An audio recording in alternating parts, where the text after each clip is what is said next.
Tupo hapa kwa niaba ya taasisi ya tiba ya mifupa Muhimbili tukishirikiana na Mo Dewji Foundation katika kempu ambazo zimefanyika mkoa wa Singida.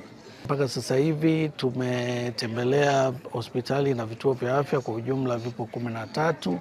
Tulianza wilaya ya Iramba na tukafanya hospitali ya wilaya ya Iramba, tukaenda Singida Manispaa na sasa hivi tuko hapa Manyoni.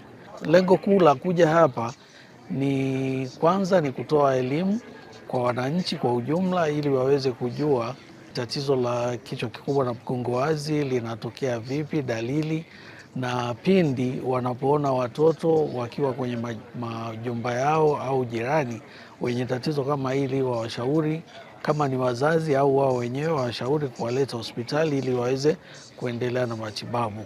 Lakini pia ni kuwajengea uwezo watoa huduma za afya ili waweze kutambua kwa ugonjwa huu mapema kwa kutumia njia ya kipimo cha ultrasound ili kuweza kujua kama mama mwenye ujauzito ana mtoto ambaye ana hilo tatizo, ili mipango iweze kufanyika, aweze kuhudhuria kliniki na kuhudhuria hospitali au hata kujifungua katika hospitali ambayo anaweza mtoto akapatiwa huduma stahiki ili kumwokoa na ulemavu ambao unaweza kutokea iwapo atakosa huduma kama hizo.